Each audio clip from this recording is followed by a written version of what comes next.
વિદ્યાર્થી મિત્રો, કેમ છો? મજામાં ને? તમે મજામાં હોય તો હું પણ એકદમ મોજમાં છું. વિદ્યાર્થી મિત્રો, એકાઉન્ટમાં ચેપ્ટર નંબર 7 ભાગીદારી પેઢીનું વિસર્જન, કે જેમાં આજે એક આપણે અગત્યનો પ્રશ્ન લેવાના છીએ. અને આજનો પ્રશ્ન કે જે બોર્ડની પરીક્ષામાં હોય જ છે,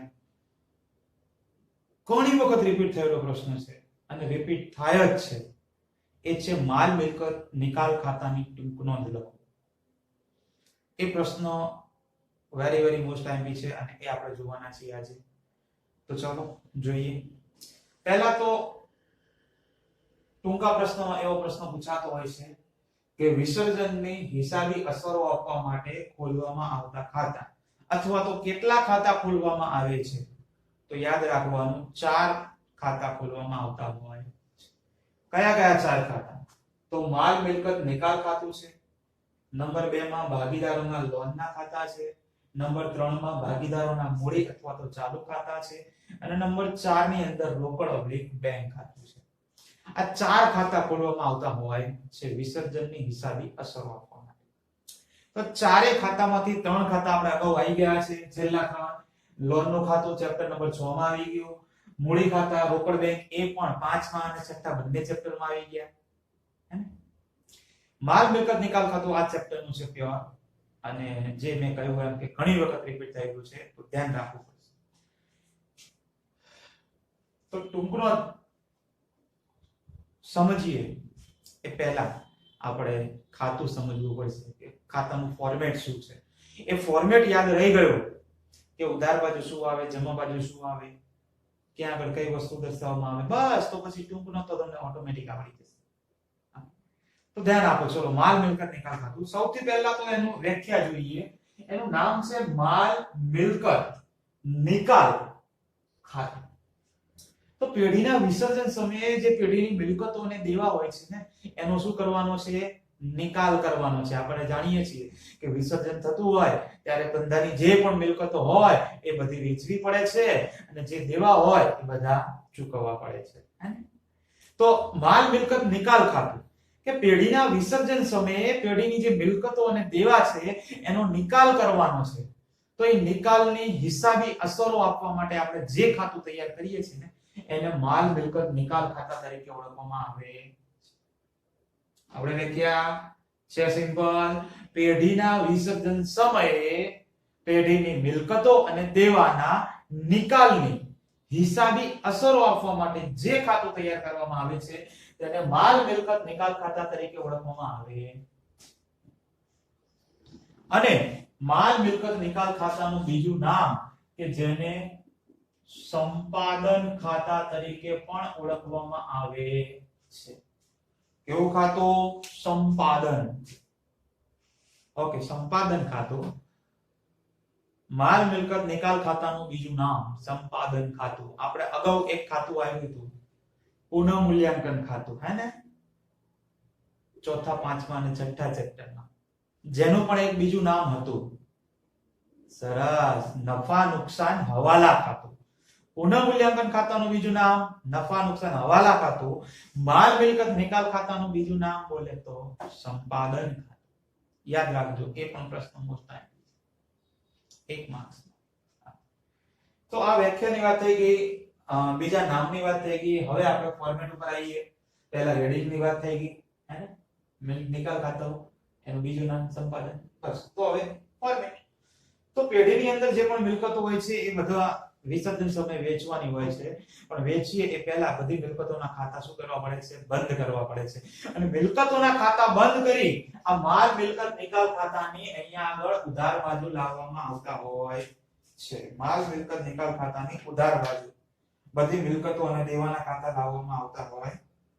તો આપણે વલાઈ દઈએ. ચલો, એ આ પરચુરણ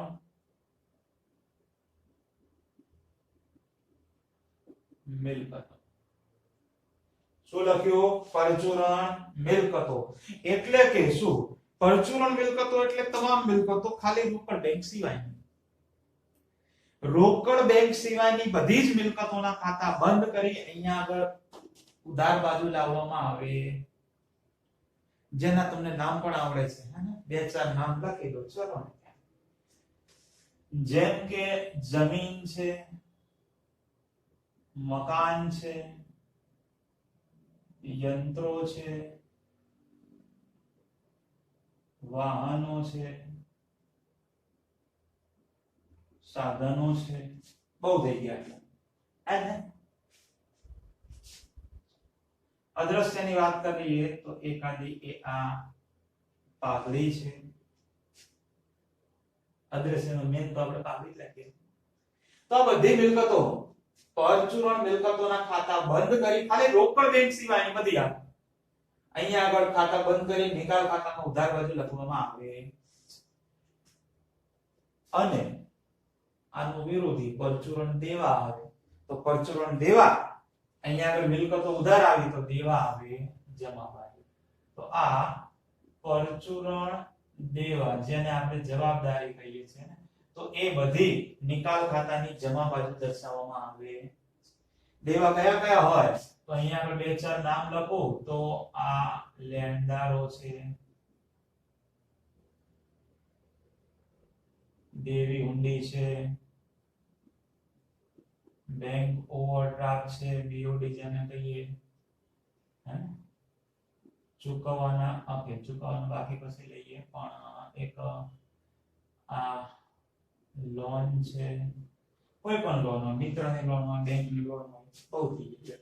આ બધા પરચુરણ દેવા છે તો એ નિકાલ ખાતાની જમા બાજુ દર્શાવવામાં આવે. મિલકતોના ખાતા બંધ કરી નિકાલ ખાતાની ઉધાર બાજુ દર્શાવવામાં આવે છે. દેવાના ખાતા બંધ કરી નિકાલ ખાતાની જમા બાજુ દર્શાવવામાં આવે. હવે આ તો ખાતા બંધ કરી નિકાલ ખાતામાં લાવ્યા. હવે શું કરવાનો છે? આ બધાનો નિકાલ કરવાનો છે. મિલકતો અને દેવા બધાનો નિકાલ કરવાનો છે. મિલકતો એને વેચવાની હોય અને દેવા એને બધા ચૂકવવાના હોય. એ તો જાણીએ જ ને આપણે. તો યાદ એ રાખવાનું છે હવે કે જ્યારે આપણે બધી મિલકતો વેચીશું, અહીંયા આગળ છે ઉધાર બાજુ, પણ વેચી એટલે રૂપિયા ઉપજે ને. વેચી એટલે શું થાય? રૂપિયા ઉપજે. રૂપિયા આવે તો રોકડ બેંક ખાતે ઉધાર કરવાનું, પણ નિકાલ ખાતામાં ક્યાં લખવાનું? જમા બાજુ. રૂપિયા આવે, મિલકતો નો આવે. બરાબર? તો અહીંયા આગળ આ ઉધાર છે, વેચી એટલે જમા આવે, પણ રૂપિયા ઉપજે ને, તો એના માટે એ રોકડ ઓબ્લિક બેંકના હેડિંગ નીચે લખવામાં આવે છે. ધ્યાન રાખજો. રોકડ ઓબ્લિક બેંક બ્રેકેટમાં લખું છું ઉપજ. રૂપિયા ઉપજે ત્યાં જે પણ મિલકતો વેચતા રૂપિયા મળે એ બધા અહીંયા આગળ નિકાલ ખાતામાં જમા બાજુ લખવામાં આવે છે. અને રોકડ બેંક જે છે એ ઉધાર લખવામાં આવે. રોકડ બેંક ખાતામાં ઉધાર બાજુ આવે, પણ નિકાલ ખાતામાં ક્યાં? જમા બાજુ દર્શાવવામાં આવે છે. તો જોઈ લઈએ એક એક ઉપજ કરીને. જમીન અહીંયા આગળ માની લો જૂની, વારાફરતી સ્ટેપ બાય સ્ટેપ બધી વસ્તુ સમજવાનું છે, ખાસ ધ્યાન રાખજો. જમીન તમને જૂની કિંમત ચોપડામાં દર્શાવેલી છે આ 5 લાખ રૂપિયાની. 5 લાખ રૂપિયાની જમીન દર્શાવેલી છે. જો એ મિલકતને વેચો, એ જમીનને વેચો અને રૂપિયા તમારી પાસે ઉપજતા હોય તો છે અહીંયા ઉધાર બાજુ, પણ રૂપિયા ઉપજે ને એટલે ક્યાં આવે? જમા બાજુ આવે. તો અહીંયા આગળ એ આ જમીન. હવે રૂપિયાની ઉપજ તમને હવાલામાં આપેલી હોય, જૂની કિંમત 5 લાખ આપી છે, પણ હવાલામાં તમને એવું લખેલું હોય કે જમીનના 7 લાખ રૂપિયા ઉપજ્યા. કેટલા? 7 લાખ રૂપિયા જમીનના ઉપજ્યા. તો આપણે અહીંયા આગળ 7 લાખ રૂપિયા મૂકી દેવાના. વધારો ઘટાડો કશું ધ્યાનમાં રાખવાનું નહીં. જેટલા ઉપજ્યા એટલા બધા મૂકવાના. વધારે ઉપજ્યા હોય કે ઓછા ઉપજ્યા હોય, જે ઉપજ્યા એ બધા લખવાના. હતી 5 લાખ ની, પણ રૂપિયા કેટલા ઉપજ્યા? 7 લાખ. તો 7 લાખ રૂપિયા જમીન. સિમ્પલ. મકાન છે અહીંયા આગળ લખો 8 લાખ રૂપિયાનું. મકાનના રૂપિયા હવાલામાં ઉપજ્યા છે 5 લાખ રૂપિયા. તો અહીંયા આગળ કેટલા લખવાના? 5 લાખ રૂપિયા. વધારો ઘટાડો કશું ધ્યાનમાં રાખવાનું નહીં. મકાન હતું 8 લાખ રૂપિયાનું, પણ હવાલામાં કેટલા કીધા? કે મકાનના 5 લાખ રૂપિયા ઉપજ્યા. તો આપણે કેટલા લખી દીધા? 5 લાખ. એટલે ખબર પડી તમને હવાલામાં જે કીધું હોય વધારે ઉપજતા હોય કે ઓછા ઉપજતા એ કઈ જોવાનું નહીં હવાલામાં જેટલા કીધું હોય એટલા રૂપિયા અહીંયા આગળ મૂકી સિમ્પલ પછી હવે હવાલામાં એવું તમને અહીંયા આગળ યંત્રો દર્શાવેલા છે માની લો કે 90000 રૂપિયાના યંત્રો છે હવાલામાં તમને એવું કીધું કે યંત્રોના 90000 ઉપજે હવાલામાં શું કીધું યંત્રોના 90000 રૂપિયા ઉપજ્યા તો અહીંયા આગળ શું લખવાના એ આ યંત્રો કેટલા ઉપજ્યા તો કે 90000 રૂપિયા ખબર પડે હવાલામાં દર્શાવેલા છે 90000 હવાલામાં કેટલા કીધા કે યંત્રોના 90000 ઉપજ્યા તો અહીંયા પણ કેટલા લખવાના 90000 ઇન શોર્ટ આપણે હવાલામાં જેટલા રૂપિયાની ઉપજ આપી હોય એટલા રૂપિયાની ઉપજ કરવાની બીજી હવે અહીંયા આગળ પ્રોબ્લેમ એવો કે વાહનો તમને 80000 રૂપિયાના આપેલા છે સાધનો તમને 50000 રૂપિયાના આપેલા છે આ જૂની કિંમતો તમને દર્શાવેલા જ છે કે આટલા આટલા રૂપિયાના વસ્તુ છે વાહનો જે છે 80000 ના છે સાધનો જે છે એ 50000 ના છે પણ હવાલો છે નહીં કે વાહનોના કેટલા ઉપજ્યા કે સાધનોના કેટલા ઉપજ્યા એવું તમને હવાલામાં ક્યાં કીધું નથી કે હવાલો છે જ નહીં એનો તો શું કરવાનું તો યાદ રાખવાનું જ્યારે તમને હવાલો ન આપેલો હોય ને કે કઈ મિલકતના કેટલા રૂપિયા ઉપજ્યા તો આપણને ખબર છે કે વિસર્જન થાય એટલે ધંધો બંધ કરવાનો છે અને ધંધો બંધ કરતા બધી મિલકતો વેચવાની જ છે એકે મિલકત રાખવાની છે નહીં તો જ્યારે પણ તમને જૂની કિંમત આપેલી છે આટલા આટલા રૂપિયાની છે પણ હવાલામાં કેટલા રૂપિયા ઉપજે એ કશું કીધું નથી ઉપજ આપી નથી તો પછી જે ચોપડે કિંમત આપેલી હોય ને એ જ કિંમતે ઉપજ તરીકે અહીંયા આગળ મૂકી દેવાના કે વાહનો તમને અહીંયા આગળ 80000 ના છે હવાલો નથી આપ્યો તો 80000 રૂપિયા જ મળતા હોય એવું સમજી લેવાનું સાધનો 50000 રૂપિયાના છે તો અહીંયા આગળ એ આ સાધનો ઉપજ નથી આપી તો એના પણ 50000 રૂપિયા જ ઉપજતા હોય એવું સમજી લેવા પડેગી ખબર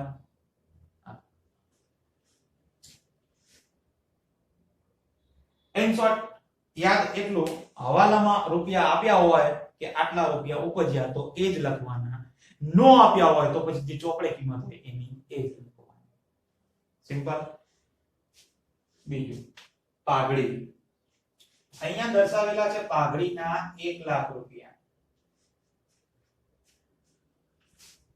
તમને હવાલામાં એમ કીધું કે પાઘડીના 80000 રૂપિયા ઉપજ્યા તો અહીંયા આગળ આપણે એ આ પાઘડી કેટલા લખીશું 80000 રૂપિયા કારણ કે તમને કીધું જ છે 80000 રૂપિયા ઉપજ્યા તો લખી દેવાની ઉપજ 80000 રૂપિયા હવાલામાં કીધું તો ભૂલવાનું નહીં પટ દઈને અહીંયા ઉપજ તરીકે લખી દેવા પણ હવે આ તો ખબર પડી ગઈ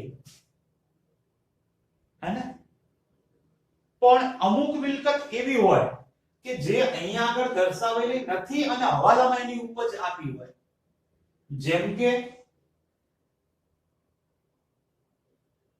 દેવાદારો અહીંયા આગળ છે દેવાદારો કેમ નથી આપ્યા ને ચોપડામાં દર્શાવેલા છે નહીં પણ હવાલામાં એવું કીધું કે દેવાદારોના 50000 રૂપિયા ઉપજ્યા તો કશું નહીં આપણે અહીંયા આગળ મૂકી ઉપજ કીધી તો ઉપજના ખાનામાં મૂકી દેવાના અહીંયા આગળ દેવાદારો કેટલા રૂપિયા ઉપજ્યા તો કે 50000 તો 50000 ખબર પડે ઇન શોર્ટ જે મિલકત ચોપડે નોંધાયેલી નથી અને એની ઉપજ આપી છે તો એની ઉપજ જમા બાજુ મૂકી જ દેવા પણ યાદ એ રાખવાનું ખાલી પાઘડીમાં અદ્રશ્ય મિલકતમાં યાદ રાખવાનું એની ઉપજ આપી હોય ને તો જ એની ઉપજ કરવાની બાકી કરવાની નહીં જેમ કે અહીંયા આગળ આ પાઘડી જોઈએ આપણે અહીંયા દર્શાવેલી છે 1 લાખ રૂપિયાની હવાલો હતો કે પાઘડીના 80000 રૂપિયા ઉપજ્યા તો આપણે 80000 રૂપિયા મૂકી દીધા પણ જેમ આપણે આ વાહનો અને સાધનોમાં શું કર્યું હતું કે એની કિંમત 80000 હતી અને 50000 હતી ચોપડે દર્શાવેલા હતા પણ હવાલો નતો તો અહીંયા આગળ આપણે શું કર્યું એની એ જ કિંમતે મૂકી દીધા 80000 ને 50000 પણ પાઘડીમાં એવું કરવાનું નહીં પાઘડીમાં અહીંયા દર્શાવેલા છે 1 લાખ રૂપિયા પણ નીચે હવાલો પાઘડીનો છે જ નહીં તો યાદ રાખવાનું પાઘડીનો હવાલો ન આપ્યો હોય ને કે પાઘડીના કેટલા રૂપિયા ઉપજે છે પાઘડી એ અદ્રશ્ય મિલકત છે જો એનો હવાલો ના હોય તો પછી અહીંયા આગળ પણ પાઘડીની નોંધ થાય નહીં તો પછી એની એક જ આમ નોંધ થાય અહીંયા આગળ એક જ નોંધ થાય નિકાલ ખાતાની ઉદાહરણ બાજુ 1 લાખ રૂપિયા ઉપજ અંગેની કોઈ નોંધ થશે જ્યારે ઉપજ ન આપ્યું હોય ત્યાં બાકી બધી મિલકતમાં શોર્ટ એન્ડ સ્વીટ માં યાદ શું રાખવાનું તમને જે મિલકતની કિંમત અહીંયા દર્શાવેલી છે એની એક નોંધ નિકાલ ખાતાની ઉધાર બાજુ થાય અને બીજી નોંધ જો તમને હવાલામાં કીધું હોય કે આટલા રૂપિયા ઉપજ્યા તો એટલા રૂપિયા મૂકી દેવાના અને કીધું ના હોય તો જે કિંમત આપી હોય એ મૂકી દેવાની બાકી બધી મિલકત વેચી તો દેવાની ખાલી યાદ રાખવાનું પાઘડીમાં જો અહીંયા આપેલી છે પણ એના રૂપિયા ઉપજતા નથી તો આપણે પણ લખવાના નહીં અને કોઈ મિલકત અહીંયા દર્શાવેલી નથી પણ ઉપજ કીધું છે આટલા રૂપિયા ઉપજ્યા તો પછી અહીંયા આગળ મૂકી દેવાની જેમ કે દેવાદારો આમાં કે હતા નહીં પણ 50000 રૂપિયા ઉપજ્યા તો અહીંયા મૂકી દીધા 50000 રૂપિયા ઉપજ શબ્દ આવે એટલે નિકાલ ખાતાની જમા બાજુ નોંધ આવે ને આવે રૂપિયા આવે તો રોકડ બેંક ઉધાર થાય અને માલ મિલકત નિકાલ ખાતાની જમા બાજુ આવે આટલું યાદ રાખવાનું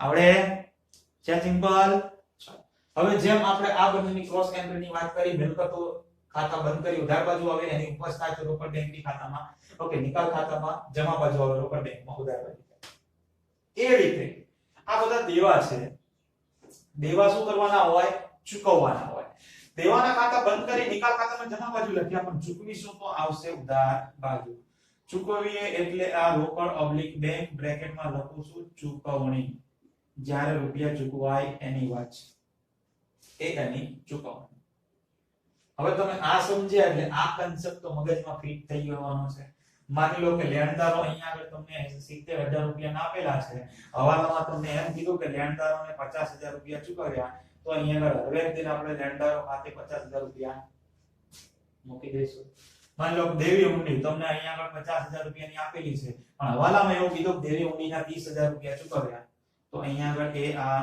દેવી હુંડી કેટલા તો કે 30000 રૂપિયા મૂકી દઈશું સિમ્પલ છે બીજી વસ્તુ હવે બેંક ઓવરડ્રાફ્ટ અહીંયા આગળ તમને 30000 રૂપિયાનો આપેલો છે પણ હવાલામાં કીધું નથી કે આ બેંક ઓવરડ્રાફ્ટના કેટલા રૂપિયા ચૂકવ્યા તો તમને તો ખબર જ છે લાઈટ થઈ જ ગઈ હવાલો નથી તો પછી જેટલા રૂપિયાનો બેંક ઓવરડ્રાફ્ટ ઉપાડ્યો હોય આપણે એટલા જ રૂપિયા ચૂકવવા પડે જેમ કે અહીંયા આગળ બેંક ઓવરડ્રાફ્ટ કેટલાનો લીધેલો છે 30000 નો તો આપણે ચૂકવવા પણ કેટલા પડશે 30000 રૂપિયા ચૂકવી દેવા સિમ્પલ તમને લોન આપી છે 1 લાખ રૂપિયાની પણ નીચે હવાલામાં કશું કીધું નથી કે લોનના કેટલા ચૂકવ્યા તો આપણે કેટલા ચૂકવાના જેટલાની લોન લીધી હતી એટલા રૂપિયા ચૂકવી દેવાના તો એ અહીંયા આગળ આ લોન ખાતે મૂકી દેવાના કે 1 લાખ રૂપિયા પછી આમાં પણ એવું બને જેમ કે કોઈ દેવું અહીંયા દર્શાવેલું ના હોય એને હવાલામાં કીધું હોય કે એટલા રૂપિયા ચૂકવ્યા for example provident fund PF એ પણ ધંધાનું દેવું છે પણ જો આમાં ક્યાં દર્શાવેલું છે નહીં દર્શાવેલું નથી તો એ પહેલી નોંધ અહીંયા આગળ થાય નહીં ડાયરેક્ટ ચૂકવ્યા છે તો અહીંયા આગળ રૂપિયા મૂકી દેવાના પ્રોવિડન્ટ ફંડ એમને કીધું હોય કે 50000 પ્રોવિડન્ટ ફંડ ના ચૂકવ્યા હવાલામાં તો આ પ્રોવિડન્ટ ફંડ 50000 રૂપિયા સિમ્પલ આવડે આમાં પણ યાદ એ જ રાખવાનું આમાં તો બીજું કશું અદ્રશ્ય તરીકે આવે ને દેવું તો આમાં જેટલા જૂની કિંમત આપી પહેલા મૂકી દેવાની પછી બીજી નોંધ જેટલા રૂપિયા હવાલામાં કીધું હોય ચૂકવ્યા એટલા રૂપિયાની પહેલી નોંધ અહીંયા આગળ ચૂકવી દેવાની કોઈ દેવું કીધું ના હોય કેટલા રૂપિયા ચૂકવ્યું તો જે આપ્યું હોય એટલા રૂપિયા ચૂકવી દેવાના પછી હવાલામાં કોઈ દેવું એવું હોય જેમ કે પ્રોવિડન્ટ ફંડ હતું કે હવાલામાં તમને આપ્યું હતું પણ આમાં ક્યાંય છે નહીં પણ પ્રોવિડન્ટ ફંડ ના 50000 રૂપિયા ચૂકવ્યા તો હવે દિન મૂકી દેવાના પ્રોવિડન્ટ ફંડ 50000 એન્ડ શોર્ટ ચૂકવ્યા હોય એટલે નિકાલ ખાતામાં ચૂકવણી બધી ઉધાર બાજુ જ આવે ચૂકવી એટલે ખર્ચો કહેવાય ખર્ચ નુકસાન આપણે ઉધાર બાજુ લખીએ તો ઉધાર બાજુ જ આવે આવક લાભ ઉપજ બધી જમા કરીએ જો તો ઉપજ જ છે આ જમા બાજુ છે તો આવી રીતે આ ચાર વસ્તુ યાદ રાખવાની થઈ. નિકાલ ખાતાની ઉધાર બાજુ પરચુરણ મિલકતોના ખાતા બંધ કરી દર્શાવવામાં આવે છે. મિલકતોની ઉપજ એ નિકાલ ખાતાની જમા બાજુ દર્શાવવામાં આવે છે. પરચુરણ દેવાના ખાતા બંધ કરી નિકાલ ખાતામાં જમા બાજુ દર્શાવવામાં આવે છે અને પરચુરણ દેવાની ચૂકવણી એ નિકાલ ખાતાની ઉધાર બાજુ દર્શાવવામાં આવે. 4 પોઈન્ટ અગત્યના છે. હવે આ સિવાય ખર્ચો એક ખર્ચ આવી ગયો મુખ્ય, આપણે અગાઉ વિસર્જન ખર્ચ, અને સૌથી પહેલો જ ખર્ચો એ ચૂકવીએ છીએ આપણે. તો જ્યારે હા યાદ રાખજો વિદ્યાર્થી મિત્રો, વિસર્જન ખર્ચો જે છે ને એ પેઢીનો છે, ભાગીદારનો ખર્ચો છે નહીં.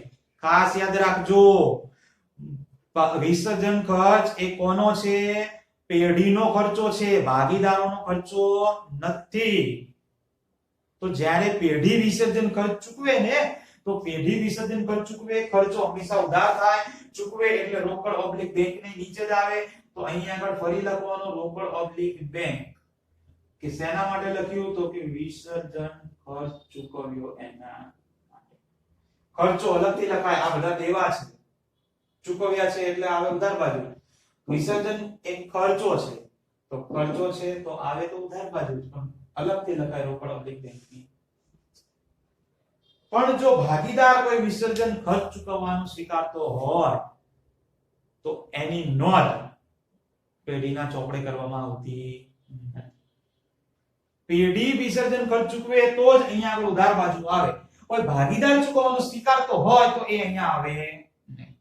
હા, પણ જો પેઢી જે ભાગીદાર વિસર્જન ખર્ચ ચૂકવતો હોય, સ્વીકાર્યું હોય, એને જો પેઢી વળતર તરીકે મહેનતાણું આપતી હોય તો મહેનતાણાની નોંધ લખવી પડે અહીંયા આગળ. મહેનતાણું ભાગીદારના મૂડી ખાતે મહેનતાણું. પણ ભાગીદાર ચૂકવવાનું સ્વીકારે છે એટલું જ કીધું હોય તો અહીંયા આગળ નોંધ થાય. પણ બદલામાં મહેનતાણું આપવામાં આવે તો એની નોંધ કરવાની, બાકી કરવાની. તો વિસર્જન ખર્ચો પણ નિકાલ ખાતામાં ઉધાર બાજુ દર્શાવવામાં આવે. અને આ બાજુ એ સિવાય જોગવાઈના ખાતા, જે પણ જોગવાઈઓ છે, ગાલ ખાતા નામત છે, દેવાદાર વટાવા નામત છે, આ બધી જોગવાઈ એના ખાતા બંધ કરી નિકાલ ખાતાની જમા બાજુ દર્શાવવામાં આવે. અને પછી તો છેલ્લે આવડે જ છે ને કે ઉધાર બાજુ તફાવત આવે, કોઈ પણ ખાતાની ઉધાર બાજુ તફાવત આવે તો એને આપણે નફો જ કહીએ છીએ, જે ભાગીદારોના મૂડી અથવા તો ચાલુ ખાતે નફા નુકસાનના પ્રમાણમાં વેચવામાં આવે છે, ખબર જ છે. અને જમા બાજુ કોઈ પણ ખાતામાં તફાવત આવે તો એને આપણે ખોટ કહીએ છીએ.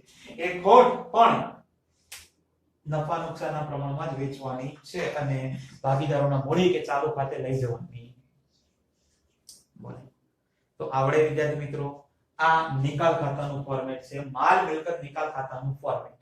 અને આ ફોર્મેટ જે છે ને એ આપણે ટૂંક નોંધના હેતુસર જ લીધેલો છે. ટૂંક નોંધના હેતુસર, જેટલું ટૂંક નોંધમાં ઉપયોગી છે એટલું ખાતું મેં સમજાવ્યું છે.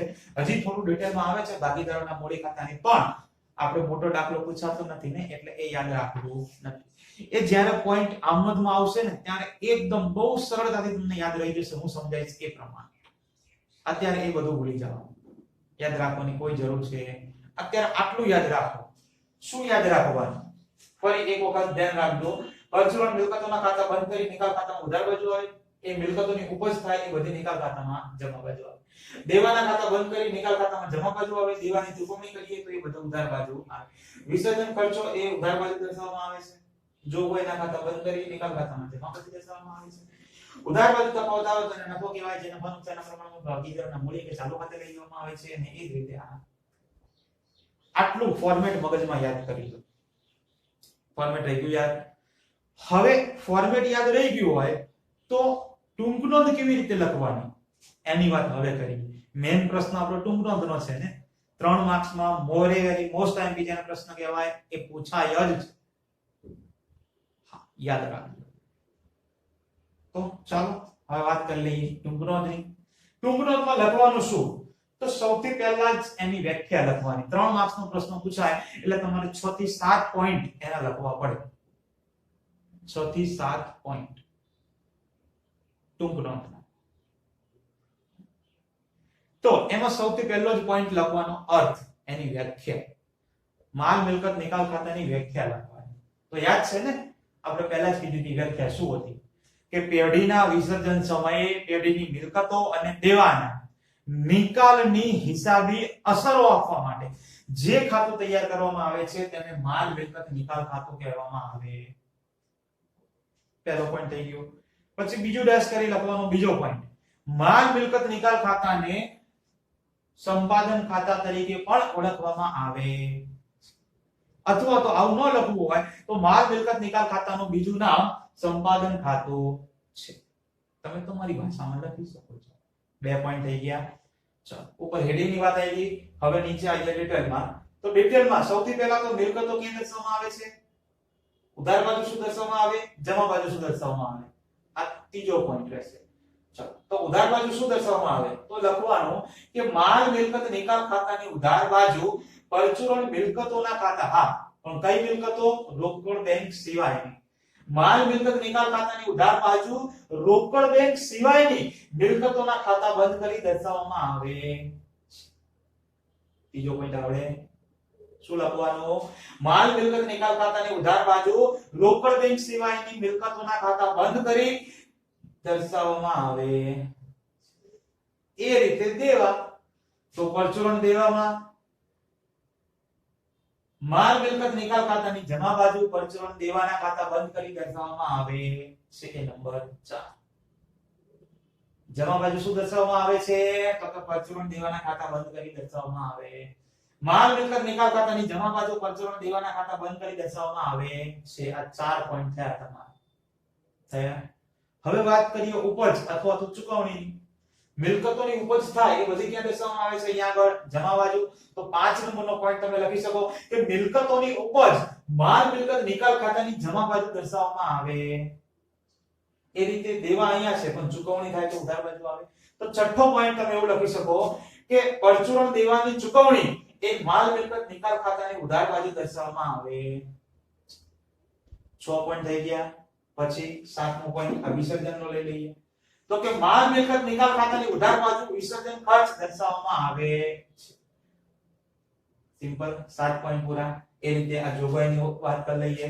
તો કે માલ મિલકત નિકાલ ખાતાની જમા બાજુ જોગવાઈના ખાતા બંધ કરી દર્શાવવામાં આવે. 8 પોઈન્ટ થઈ ગયા. આગળ બીજા પોઈન્ટની બે વાત કરી લઈએ. નફો ઉધાર બાજુ તફાવત આવ્યો. તો માલ મિલકત નિકાલ ખાતાની ઉધાર બાજુ જે તફાવત આવે તેને નફો અથવા તો માલ મિલકત નિકાલ ખાતાનો વધારા તરીકે પણ ઓળખવામાં આવે. જે ભાગીદારોના નફા નુકસાનના પ્રમાણમાં વેચી મૂડી કે ચાલુ ખાતે લઈ જવામાં આવતા હોય. આ 9મો પોઈન્ટ. એ રીતે આપો તો કે માલ મિલકત નિકાલ ખાતાની જમા બાજુ જે તફાવત આવે તેને માલ મિલકત નિકાલ ખાતાની ખોટ અથવા તો માલ મિલકત નિકાલ ખાતાનો ઘટાડો તરીકે ઓળખવામાં આવે છે. જે ભાગીદારો વચ્ચે નફા નુકસાનના પ્રમાણમાં વેચી મૂડી અથવા ચાલુ ખાતે લઈ જવામાં આવતા હોય. 10 પોઈન્ટ આપણે શીખી ગયા છે. સહેલા ખાલી મગજમાં ફોર્મેટ યાદ કરવાનું છે.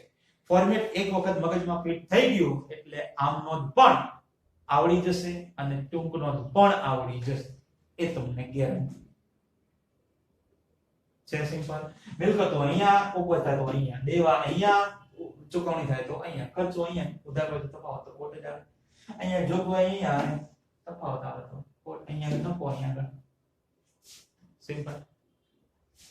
તો ફોર્મેટ તૈયાર કરી દેજો. ફોર્મેટ તૈયાર કરશો એટલે તમને ટૂંકનો પણ ઓટોમેટિકલી આવડી. અને ટૂંકનો આવડી તો એની સાથે સાથે તમને આમનો પણ આવડી જશે. એ તમને ગેરંટી આપું. બહુ સહેલી વસ્તુ છે. આમ કશું અઘરું છે? ઓકે, તો આ વસ્તુ તૈયાર કરી દેજો. કેટલી વખત લખી ખબર જ છે. તમારે કહેવાની કઈ જરૂર છે નહીં. બાકી આપણે ભણતા રહીએ નેક્સ્ટ લેક્ચરમાં. ત્યાં સુધી બધાને જય Shri Krishna, Tata, bye bye, C you અને પ્લીઝ ટેક કેર.